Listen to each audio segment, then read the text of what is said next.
Good afternoon and welcome to another press conference for the Government of the Virgin Islands. I am Mrs. Carrier Christopher, Acting Director of Communications. As per usual, we are delighted to present an update from members of the government. Today, I'm pleased to have Dr. Honorable Natalia Wheatley, Premier of the Virgin Islands, and Honorable Lorna G. Smith, OBE, Deputy Premier.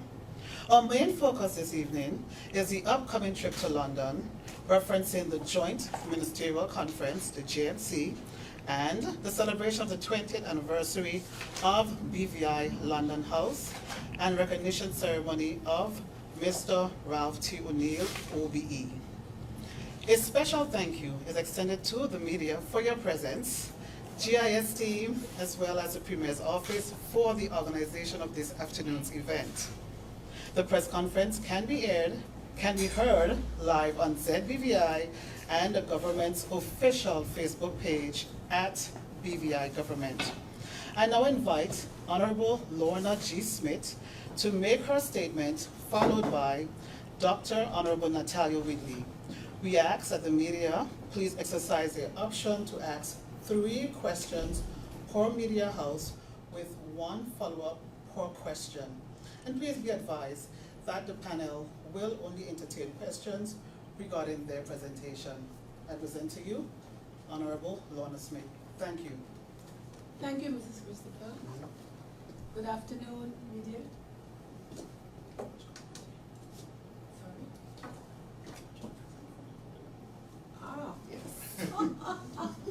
I told you. Sorry about that. No, that's okay. You switched around a little bit, so please, thank you, Honorable. Good afternoon again. Today I want to talk about the Advisory Committee to review the minimum wage. I am happy to announce that the Ministry of Financial Services, Labor and Trade has established an ad hoc advisory committee to review the minimum wage in the Virgin Islands. As we are all aware, the minimum wage in the Virgin Islands was last increased in October of 2016 from $4 per hour to $6 per hour. A 2022 review of social assistance in the Virgin Islands by the Social Policy Research Institute observed that the minimum wage is well below what is needed to survive in the territory. The researchers cautioned, however, that the rate by which the minimum wage can be adjusted must take into account economic factors and constraints. As I have been pondering the best way forward, I have determined that the most effective approach is to establish an advisory committee to undertake a review of what the most appropriate level of the minimum wage should be. The government is conscious of the many economic challenges the people of the BVI are currently facing. We must all put our shoulder to the wheel, government, employers, and employees, to ensure that the individuals on low incomes do not bear a greater share of the burden than they should. The review will be comprehensive, transparent, and involve the expertise of a diverse range of stakeholders to ensure inclusive participation and perspective. Importantly, the ad hoc committee will report by the end of March 2024. The Minimum Wage Advisory Committee is being established in accordance with Part 3 of the Virgin Islands Labor Code of 2010. The Advisory Committee will comprise of representatives from a diverse range of sectors, including our key economic sectors such as construction, tourism, and of course financial services, and will include employers, employees, sister island representatives, and young people. The committee will have access to technical support from our economists, our statisticians, financial analysts, and other government officials, as well as our development partners. This expertise will support the committee in assessing and analyzing complex data, develop and evaluating policy options, and will help them to make informed recommendations. The committee is expected to complete its review and submit its final report to me as the subject minister within 4 months of its inaugural meeting, which is scheduled for later this month, towards the end of this month.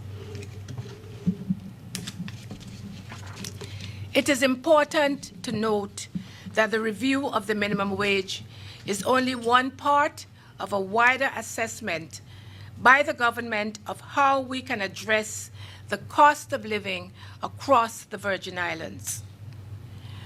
We know our people need to be better supported, and I expect to make further announcements on this in the near future. Later today, a press release giving more information on the Minimum Wage Committee will be published on the government's website. The members of the committee will be included in that press release. I want to take this opportunity to thank each of the members for their willingness and commitment to serve in this capacity. Thank you. Thank you very much, Honorable Lorna. We'll now invite our Premier,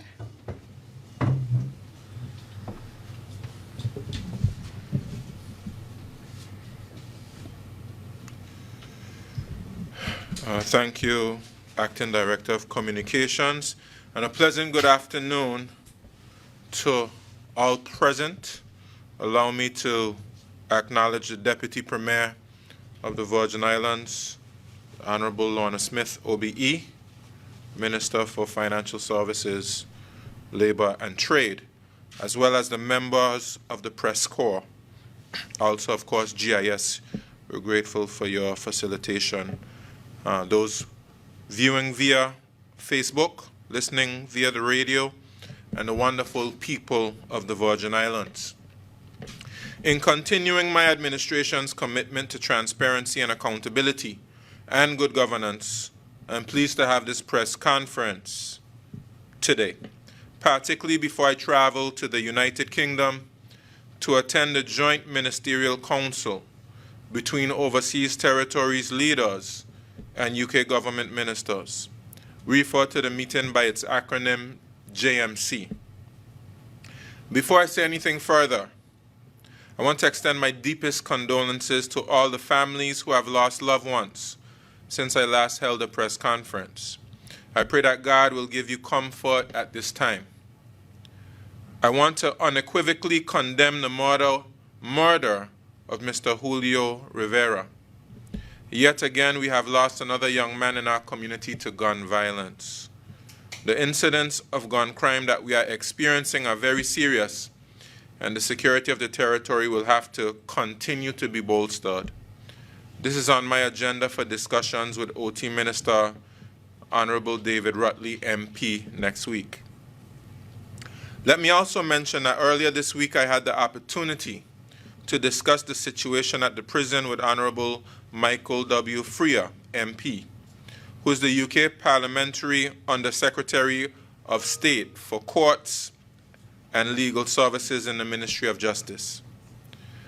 The UK Minister visited the territory for several days to get a sense of things here on the ground.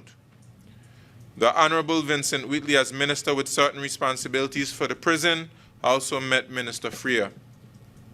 All of the discussions were constructive and I hope will produce tangible results in due course. I will now turn to the JMC. As you are aware, ladies and gentlemen, the political leaders of the overseas territories and the UK government ministers meet annually to discuss the relationship between the UK and territories. You'll recall that one of these meetings was held earlier this year in May. However, that meeting was postponed from 2022.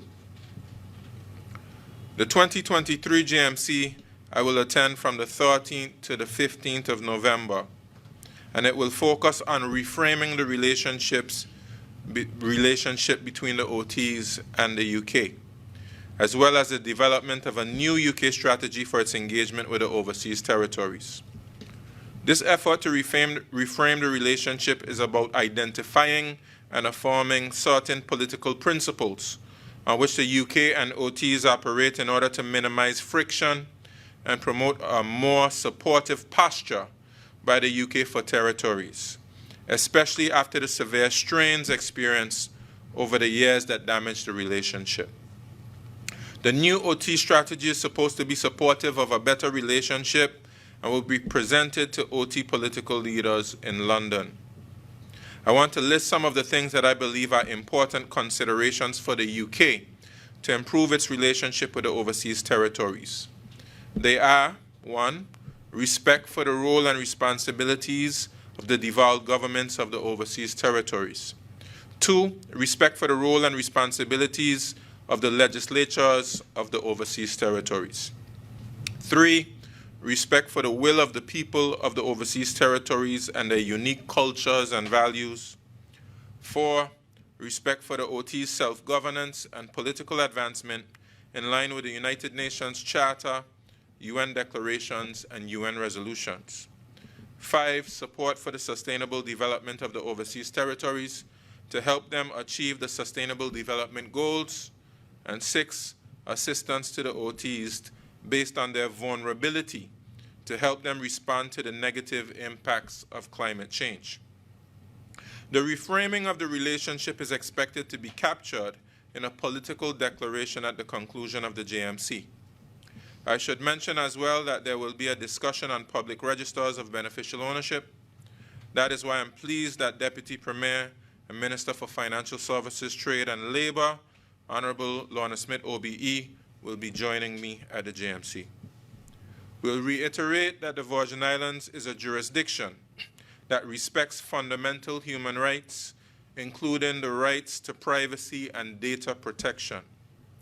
Both were highlighted by the European Court of Justice in a ruling earlier this year on public registers. The position of the court is that the implementation of public registers should not violate individuals' right to privacy and data protection. Violation of these fundamental human rights can lead to unwanted legal challenges. This is something that Virgin Islands takes very seriously, and the Deputy Premier and I will discuss further with Minister Rutley. Notably, as a jurisdiction, the Virgin Islands continues to currently exchanges beneficial ownership information seamlessly with UK law enforcement agencies via the Beneficial Ownership Secure Search System, or BOSS as we call it. BOSS is a model system for this purpose that has proven highly effective. We have been able to assist the UK in their investigations using the system and will continue to be a good international partner in combating financial crime.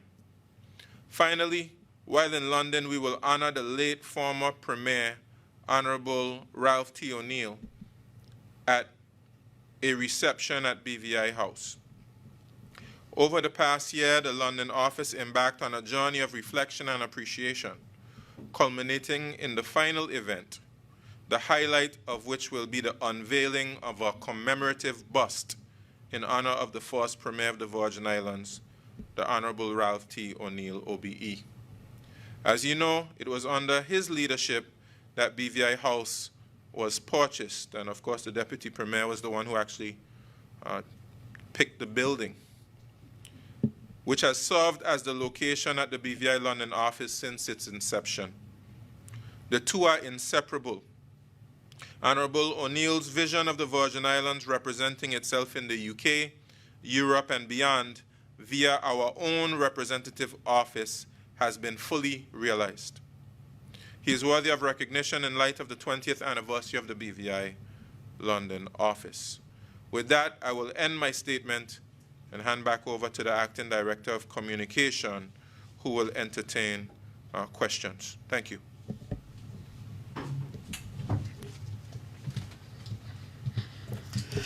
Thank you, Honorable Premier. And now we come to the section where we invite the media to ask questions. I will also invite the Honorable Premier and Deputy Premier to remain seated at your seats, and you can actually answer from there. By show of hands, can we have our first media house? Rush. And please be reminded to state your media house and your name.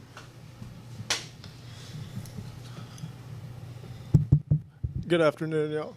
You could push it up. It's on. Yeah, Yeah. that's good. Good afternoon, Rushton Skinner, BVI Beacon. So in the past, government refused about $400 million of a loan guarantee from the UK. Recently, however, you stated your intentions, Honorable Premier, to secure loan funding for various projects. How much money is needed for the delay recovery projects, outstanding infrastructural works, and capital projects overall? How much money, how much of that does government intend to borrow, and from where? Okay, thank you, Rush. First of all, I would say that my government hasn't refused a loan guarantee. Of course, the loan guarantee was on the table even prior to me taking office in 2019 as the Minister of Education. And of course, the leader of that administration at the time, Honorable Foy, as well as others prior to that administration, expressed some concerns about conditions which were attached to the loan guarantee. But that is gone now, that's in the past, and it doesn't make any sense for me to continue to rehash what happened before. The UK government had said by the time that I became the Premier that, of course, the loan guarantee was off the table. It had expired. But we're currently in conversations with the United Kingdom to support us in borrowing and getting money as cheaply as possible. And of course, I cannot speak on this topic without saying that a lot of the reason that we need loan finance is because the territory was devastated by a devastating hurricane. And it's well acknowledged that small island developing states like the BVI suffer the ill effects of climate change, but the problem has largely been caused by big emitters like the United States, like the United Kingdom, like China, like India, and other much bigger nations. And we are saying, and we are advocating to the global community that small island developing states shouldn't have to bear the brunt of climate change without the support of the world. And so that concessional financing must be made available to small island developing states who are vulnerable to the effects of climate change. It's something that you hear the Honorable Mia Motley speak about and champion all over the world. We are doing the same because, of course, we saw the effects of the climate disasters and how much it has set back our development. And we want the United Kingdom to be a partner in that. We want them to acknowledge that indeed it is important for us to get financing as cheaply as possible, whether that is done through a loan guarantee, which of course we are certainly open to, whether that is done by making official direct assistance available to us, or ODA, or whether we are able to access green finance through the United Nations and its agencies. We are advocating for a fairer world order as it pertains to small island developing states who bear the brunt of climate change. As it pertains to the direct figure of how much we need, it's literally hundreds of millions of dollars. Okay, I can perhaps get an exact figure for you because of course, the Recovery and Development Agency had a list of projects, and there was tentative numbers attached to those projects. But it's literally hundreds of millions of dollars that we will need. Of course. So would you say that's on the greater side of $500 million or less? I would hesitate to to provide you with an exact figure right now. But just know, of course, we have been doing some wonderful work thus far. We've repaired most of our administration buildings. Of course, we have the Central Administration Complex, the Ralph T. O'Neill Central Administration Complex, that still needs to be repaired with quite a number of millions of dollars to do that. We still have a few schools that we have to, obviously we have to repair our road infrastructure, our water infrastructure. Those things are going to be extremely expensive. How much of that does government intend to borrow? Well, we're in discussions with the financial secretary right now, but it's my intention to borrow upwards of $100 million. That is my intention. Do you have a target interest rate, or does the UK have a base interest rate? We want to borrow as cheaply as we can.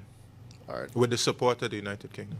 You mentioned the recent roads project that's just been tendered. Who's that? The recent roads project, 38 miles of repaving Yes. and such. Do you have an estimate for about how much you're expecting that to cost? Well, the request for proposal will tell us how much it will cost.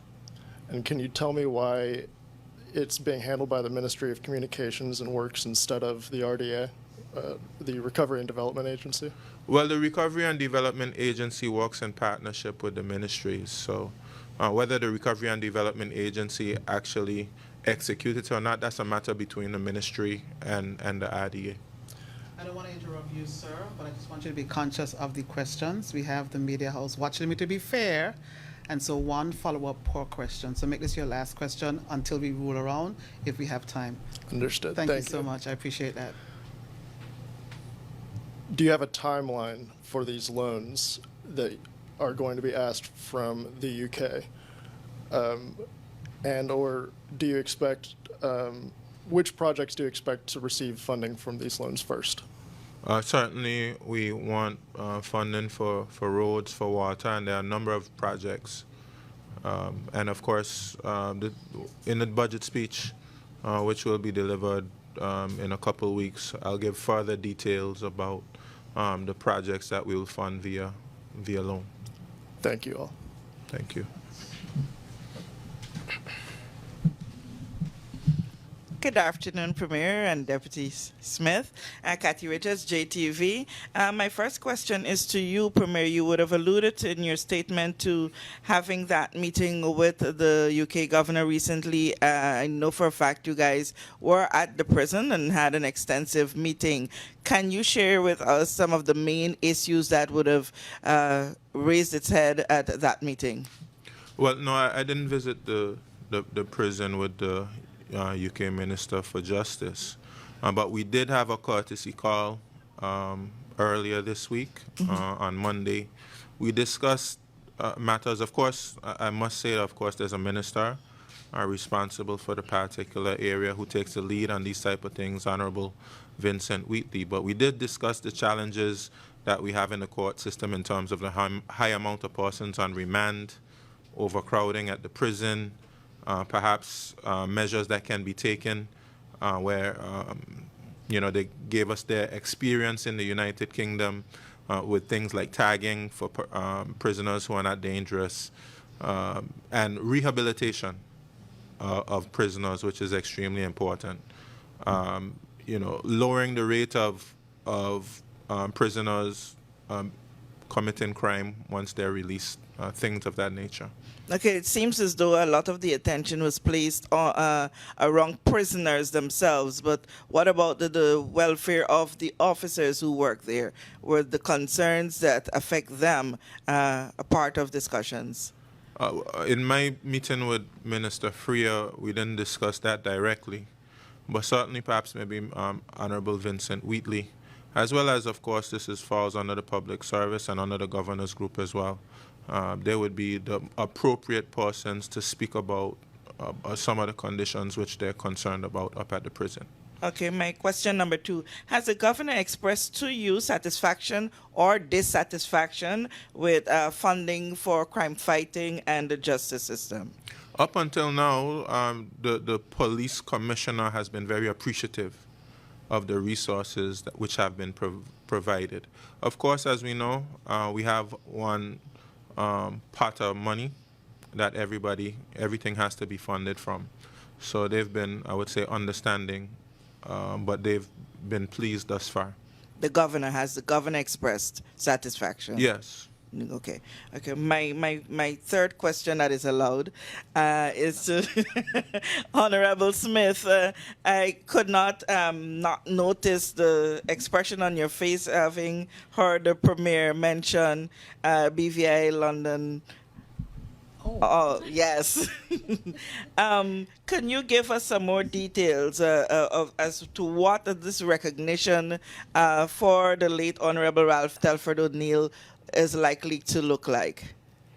Certainly, Kathy, I think the expression on my face was really 20 years already, because I was in fact, I was the first director of that office. And I think it certainly is very fitting that Mr. O'Neill, the late Mr. O'Neill, be recognized in this fashion. He was a visionary in the sense that he understood the importance of, if you want to call it, direct representation and representation in London. Owning the building means that we not only own the building so that we can accommodate our offices, but it was also a revenue earner, and it is a revenue earner because we have at least one of the 4 floors is rented to the private sector. So it is, as I've said before, it is very fitting that he be recognized. The office, of course, is a kind of a launch pad, if you want to call it that, because it's not just used for offices in London itself, but it is also used for going further into Europe, the European Union, going into Brussels. Certainly, I know that successive directors, including myself, we would go down to Brussels from London and, of course, be back and forth, and to also give us that kind of a direct access to the Foreign and Commonwealth Office, or it's now called the Foreign, Commonwealth and Development Office. So it's extremely fitting. It's in a great address in Mayfair. We got it at an excellent price, and it continues to do excellent work for us. Okay, and with my permitted one follow-up on my question. Could you say, between the period of COVID-19 and today, what significant, if any at all, development has taken place via that office and at that office, the BVI London House? Perhaps I could assist with that, Kathy.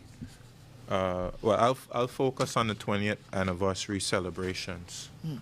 The BVI London office launched biannual webinars in collaboration with the Ministry of Education and HLSCC to orient new students prior to their departure from the territory, and conducted a webinar facilitated by career diplomats and international relations professionals discussing the field, titled Diplomacy and the BVI Foreign Officer. I believe the Deputy Premier was a part of that as well.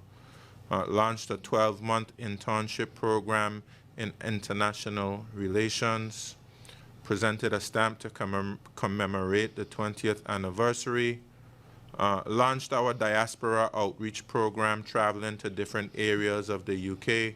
And as the Deputy Premier stated, it's a launching pad for travel to Europe. And as you would know, we had officials who traveled to London and then went across to Brussels to discuss important issues with organizations like the Organization for Economic Cooperation and Development, in Paris. And of course, you go across to Brussels to discuss with European Union officials about things like our recent blacklisting that, thankfully, that we've escaped from that. Okay, thank you so much. It seems as though you knew that question was going to come. Thank you, JTV. Good afternoon. Good afternoon. I'm a little short, but Cindy Roseanne, Guavaberry Media. Deputy Premier, how many persons make up the ad hoc committee and who are the members?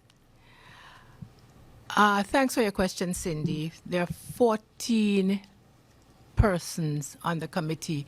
And if you'll permit me to just refer to my notes, the members include Mr. Colin O'Neill, Ms. Nelda Farrington, Ms. Amberly Crabb, Mr. Michael Thomas, Mr. Cendric Shinnery, Mr. Lawrence, thank you, Lawrence Wheatley, that's Bunchi, the younger one. Mr. Elton Leonard, Ms. Stephanie Faulkner, Ms. Diana Wheatley, Ms. Binta Jallo, Ms. Cleopatra Besson, Mr. Sean Palmer, Ms. Lynette Harrigan, and Mr. Doug Regals. So Okay. it's quite a mixture from all of the sectors. Thank you. I think the one person I left out is Miss Potter, Evelyn Potter, Okay. who is from the construction field. Sorry. All right. Premier, outside of what you have listed, I feel really short this week. Outside of what you have listed, what other meetings are on your agenda while in the UK? Who does the delegation that's traveling with you, who does that consist of, and what is it costing the territory's purse? Perhaps maybe the permanent secretary can help me with the delegation, but obviously, of course, we have the deputy premier traveling, the financial secretary, permanent secretary in the premier's office. I believe we have Fiona Forbes Vanterpool, the deputy director of international affairs, and of course the Financial Services Commission will have persons present. I believe Mr. Chana Jallo and perhaps the managing director will be present as well. Of course, my special envoy will be present, as well as the acting director of the London office, Miss Tracy Bradshaw. If I may speak to the matters aside from the JMC proper, the meeting in London gives us an opportunity to meet with the private sector in London. So on Monday morning, between 20 and 30 persons, we are expecting to attend a business roundtable. And at that meeting, the head of the Financial Services Commission, Mr. Ken Baker, and as the Premier said, Mr. Cherno Jallo would present a kind of a mini Meet the Regulator forum. And they would discuss, just as they discussed here at a recent meeting with the industry, they would do the same in the United Kingdom. So they would talk about areas such as the mutual evaluation report, the fact that there is a plenary to be held at the end of this month in Aruba. They'll also talk about other areas such as the upgrade of Virgin, a system that's over 20 years old, and we're combining Virgin with the BOSS system and modernizing it, so to speak. And the other subject would be around the Financial Action Task Force guidance on one of its important recommendations. And of course, we would take questions and have a general discussion for 2 hours with the financial services industry in the United Kingdom. So that's on the Monday. Then I have an opportunity on Thursday, I think on Thursday to meet with Treasury officials to, again, pursue other financial services matters. Okay. So I'm very glad to have that opportunity. Yeah, and in terms of some of the other activities, we generally, when we have JMC, we would have opportunity for students and members of the diaspora to come and to meet the delegation and for us to have a nice discussion. Of course, as I mentioned in my remarks, we're going to have a reception, and that's where the bus will be unveiled. Of course, we'll have the meetings with the UK officials at the actual JMC, and there may be other opportunities for side meetings with members of Parliament, members of the UK Parliament, whether on the opposition or whether on the government side, as well as parliamentary committees. Okay. The cost and the... Yeah, and I forgot, of course, one very important meeting is the political council of basically the OT leaders would get together and have discussions before the actual beginning of the JMC. And the cost and the trip? Do you have any idea? I don't have the exact figure. Of course, it's something that we're transparent with.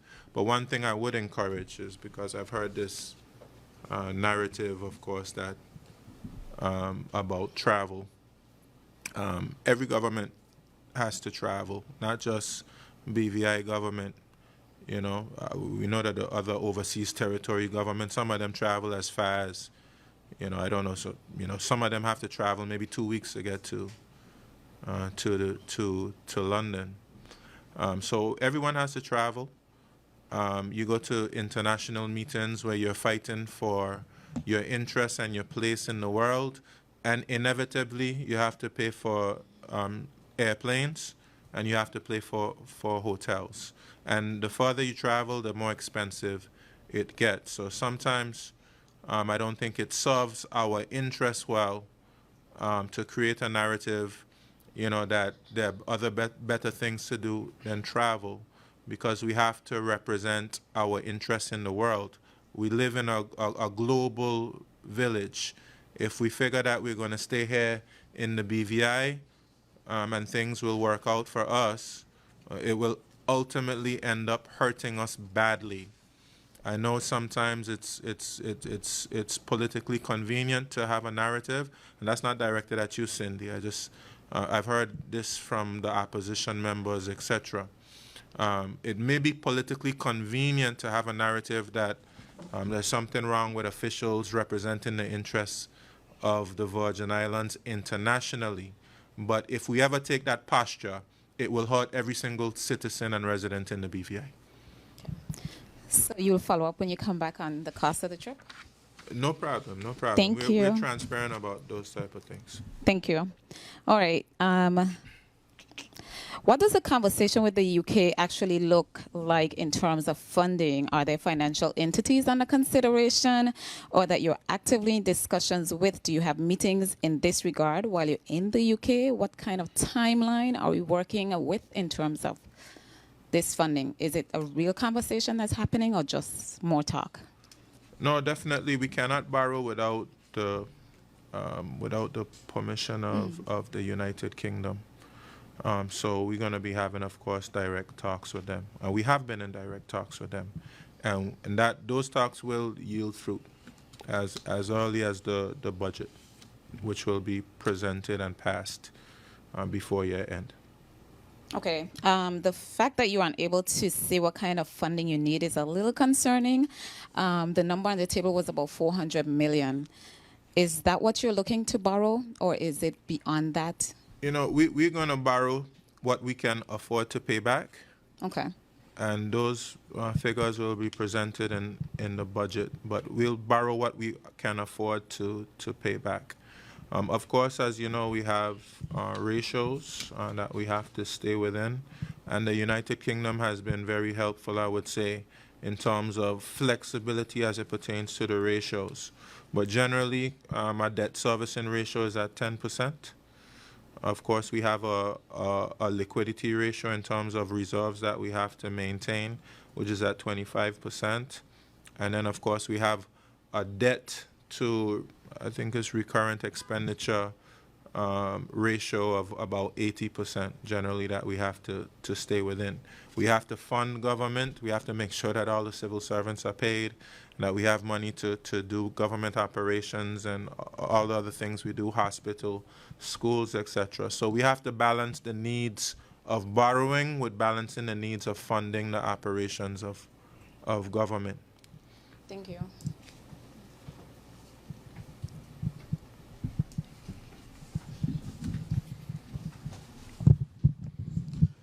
Good afternoon, Kamal Haynes of 284 Media. My first question is to the Deputy Premier. You would have mentioned of the ad hoc committee being established and the subject being minimum wage. In addition to that, will there also be like public consultations on that subject as well? I'm glad you asked. Absolutely. There must be public consultations. I talked about the support that they will be given from various government departments or our economics groups or Central Statistics Office and so on. There has to be very wide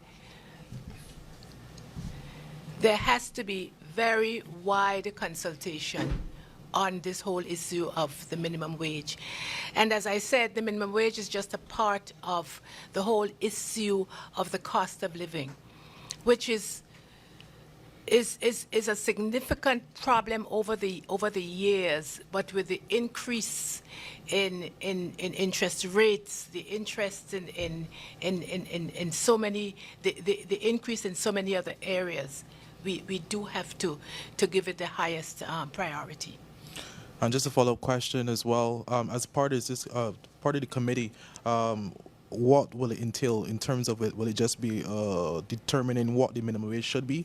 Or is it a situation too where you look at enforcement? Because we do know, even though the minimum wage may be a particular figure in a country, some businesses still tend to pay people below that. Enforcement is critical. That's why I also said that it's being done in keeping with the labor code. The labor code requires that this minimum wage be examined, regularly. So it will definitely be enforced once it's accepted by the government. There's an advisory committee. The advisory committee will make its recommendations to the ministry, and of course, you know how it works, then it would have to be taken to cabinet. And once that decision is taken, then of course the minimum wage would be enforced.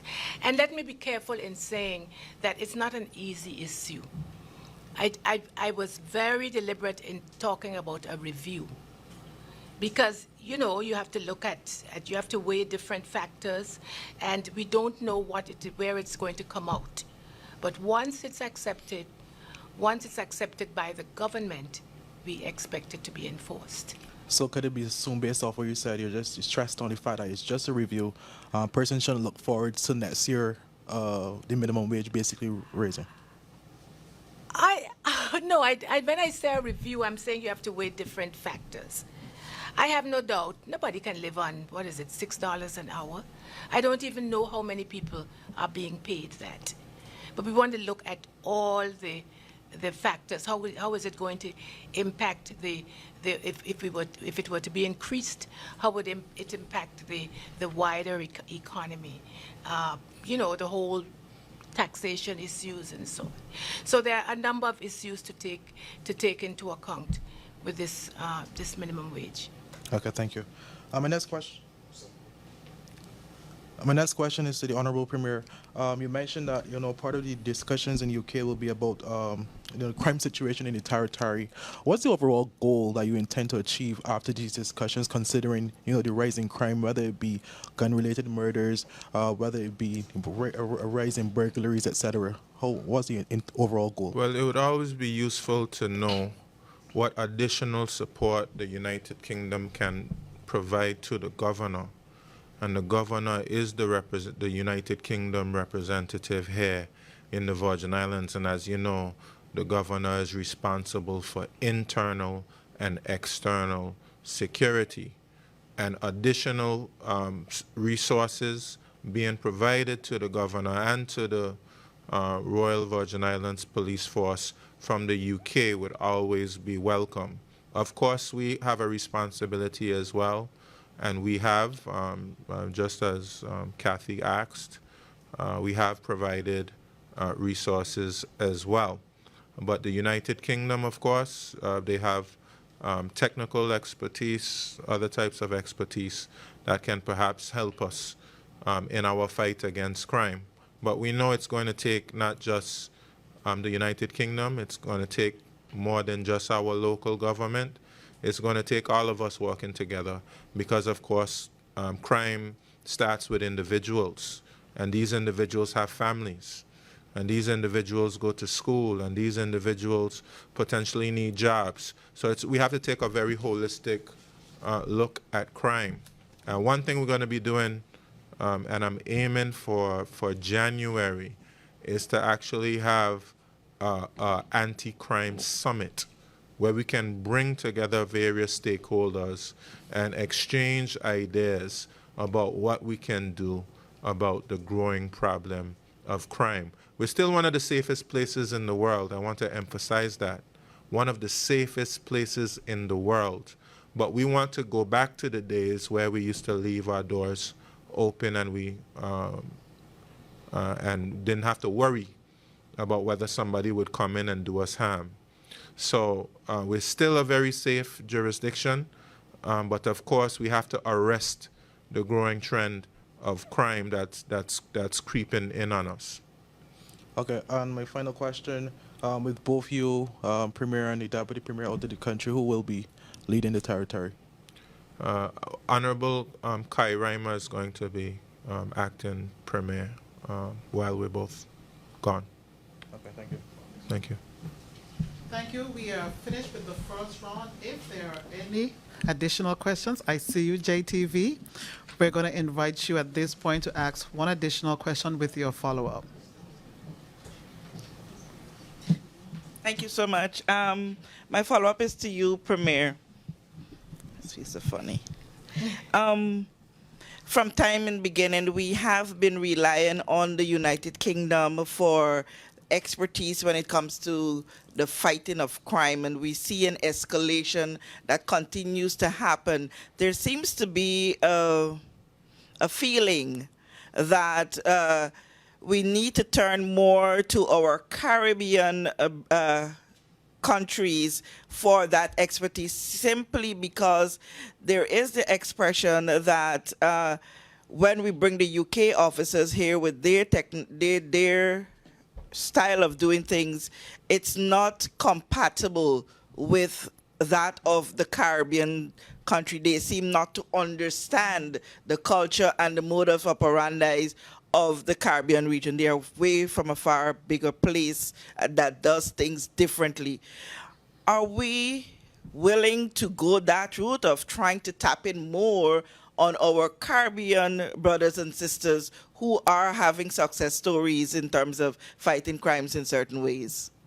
And the short answer is yes. And we've already had a lot of assistance from our Caribbean brothers and sisters through CARICOM.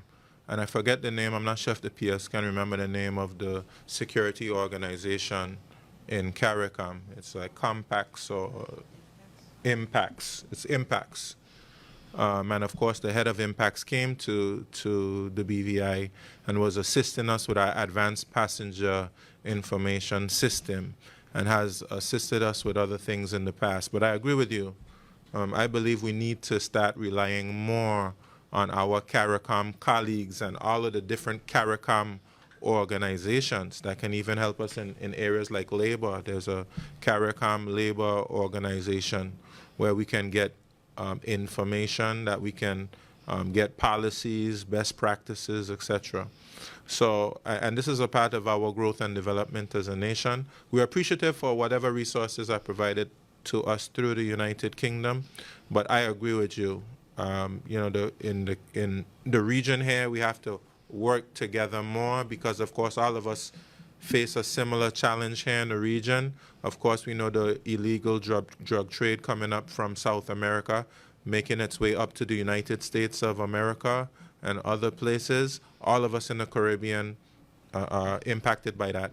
All of us in the Caribbean are impacted by the proximity to the United States, where most of the illegal guns in the illegal guns in the Caribbean originate from the United States. So a lot of us are facing similar challenges, and the more we work together, the better we'll be able to to solve crime, which is a transnational problem. Okay, I'll take advantage of the follow-up that's afforded me. Would this be applicable to when the time comes for a new commissioner of police? Do you think that we should look within the Caribbean region for someone who can sit at that position? Well, of course, I know that we have the Police Service Commission, and they would be responsible for the process of having a new police commissioner when that time comes. My only hope is this is somebody who is highly qualified for the role. Of course, as you know, over the years we've been advocating for our own local police officers to be able to step to the fore. And I'm happy that we've seen some local police officers being recruited, and we're hopeful that they can, we have persons rising through the ranks, that we provide them with the training and the opportunities necessary to rise through the ranks. And of course, we expect that, as is in the past, that we can have homegrown talent rising to the level of a police commissioner. But of course, that's for the Police Services Commission to decide who's the most appropriate person, regardless of whether they're local or whether they have come from the Caribbean or from further afield. But certainly, we want somebody who's going to help us and will be as effective as possible. Thank you, Premier. Thank you. I believe BVI Beacon.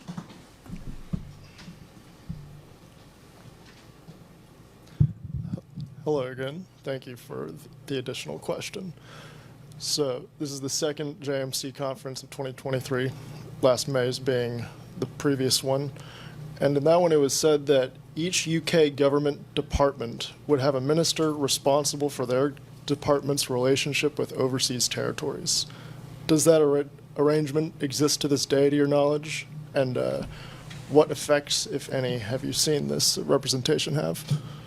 Well, I have to give the former Overseas Territory Minister, Zach Goldsmith, credit, because, of course, that was something that he was very much adamant about, that we had a greater involvement from Westminster in the Foreign and Commonwealth and Development Office, and ultimately to the overseas territories.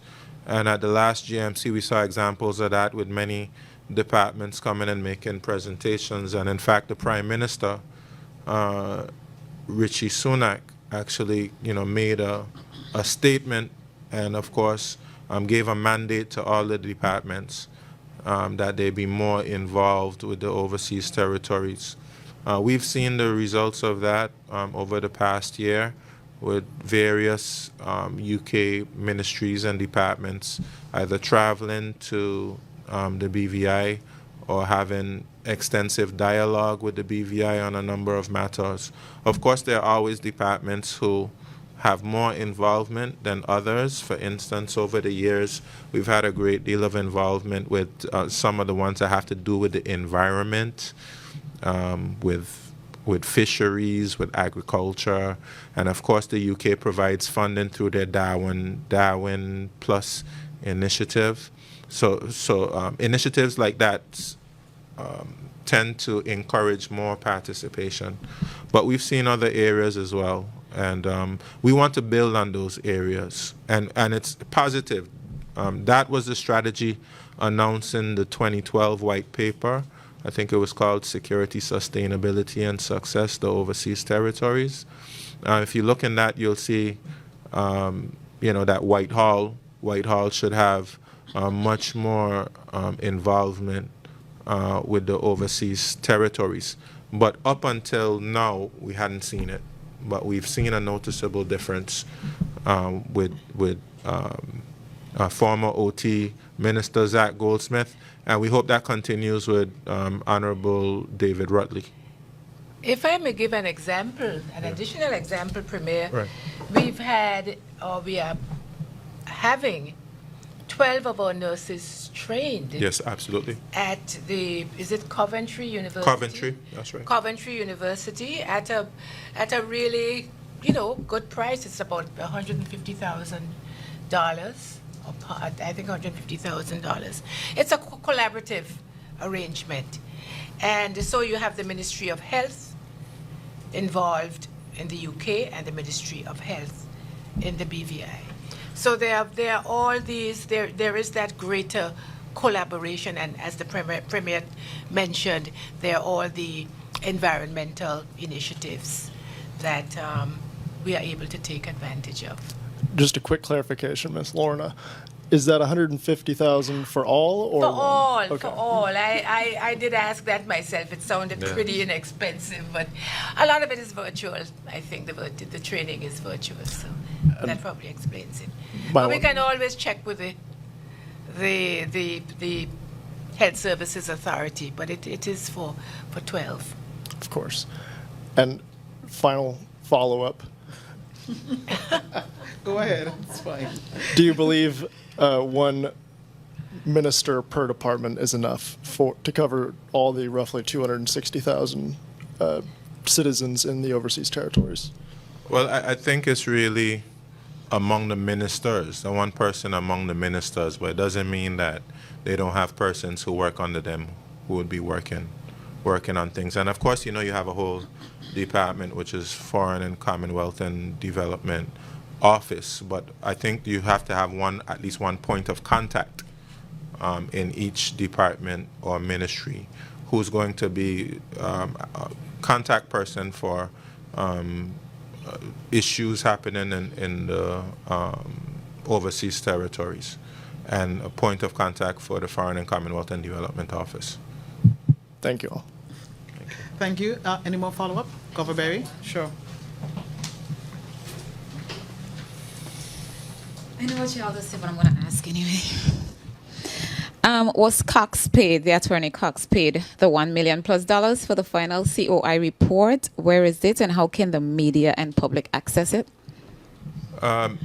We had some delays with the report due to unforeseen circumstances. I would have to speak to the Honorable Attorney General in terms of who has been the point person for the Cox report to see when the final report is due. Actually, we should have had it already. Okay. He was paid? I think he's been paid. There's perhaps some type of schedule for payment, but of course, we wouldn't get final payment until we receive the report. All right. Thanks. Any further questions from, no? Certainly.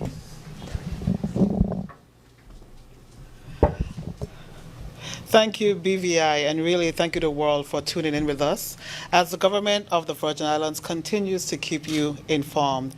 My thanks to the Honorable Dr. Natalia Wheatley, Premier, and Honorable Lorna G. Smith, OBE, Deputy Premier, for answering such imperative questions. Also, thanks to PS Carolyn Igwe for your supportive answers. We are always grateful to the media for their support, and of course, you, the people of the Virgin Islands, as we continue to value your input. I am Acting Communications Director Carrier Christopher, live here on ZBVI and the government's official Facebook page. We are always grateful to continue to inform you. On behalf of the government of the Virgin Islands, have a wonderful day and continue to be safe. Thank you.